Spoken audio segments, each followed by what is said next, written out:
When I look at America and its freedoms, if there was one profession that I would point to that really highlights how free we are in America, it would be investigative journalism.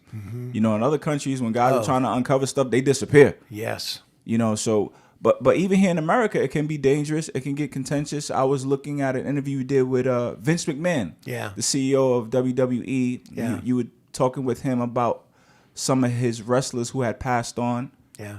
He was upset. He actually slapped your notepad. Yeah. You know? Yeah, I knew that was not going to go well from the beginning because Vince had already, they didn't like the line of questioning right from the start. This sort of the thesis of the story that all these guys, I think under the age of 45, had died, many of them who at one time or another had worked for Vince McMahon.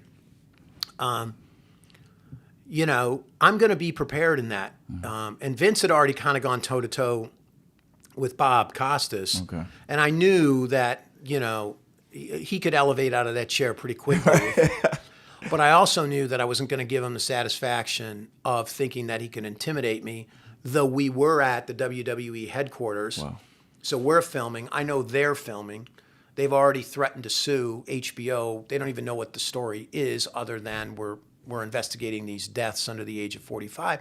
And it was a lifestyle issue. I mean, it was just between the drugs and the steroids and the late nights and the alcohol and the 200 nights a year that they would wrestle. It wasn't a surprise that these people were dying.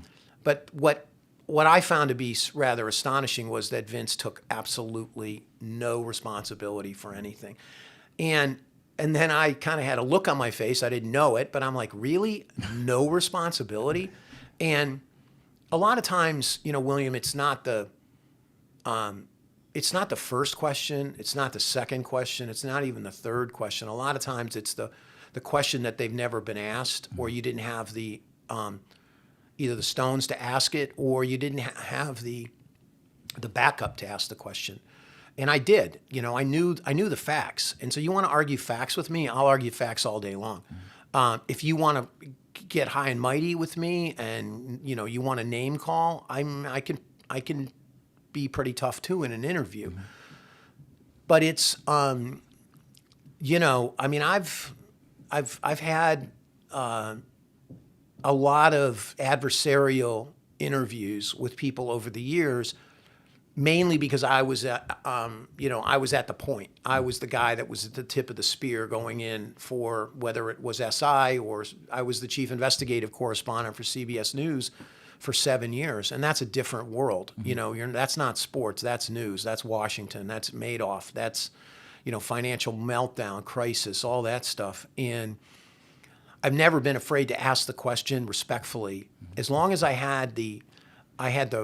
felt like I had the right to ask it. Right. I'm not big on just throwing something out that's sensationalistic because I'm looking to get under your skin or look at me kind of thing.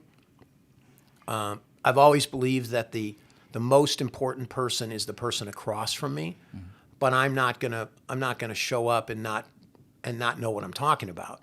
And I think sometimes I could actually see the light bulb go off when people are like, "Oh shit, yeah, this is not what I expected." For sure.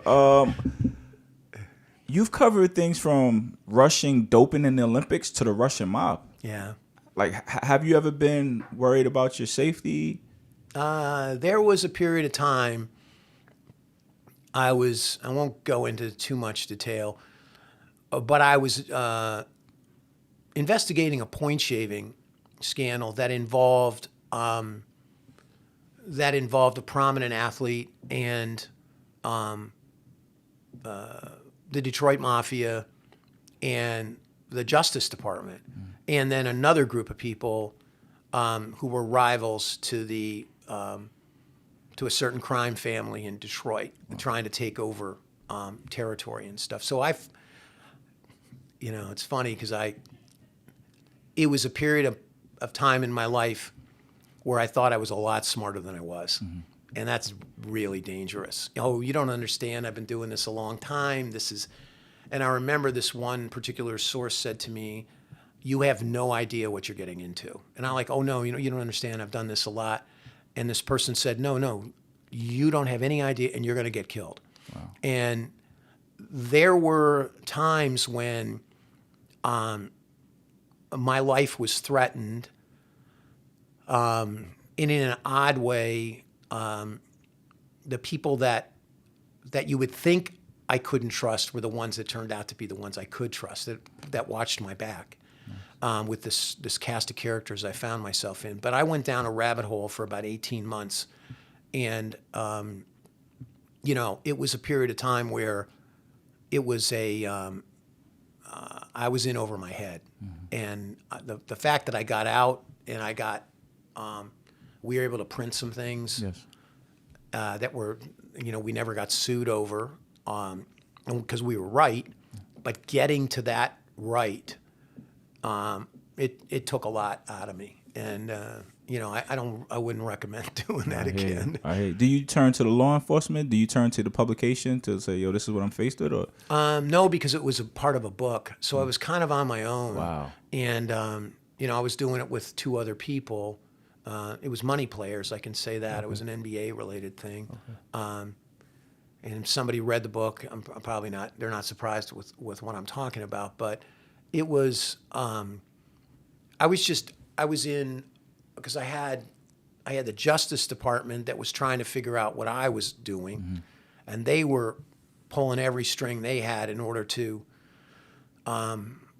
get the information that they wanted, and they did some things that I was like, oh, I thought the mafia did that, right.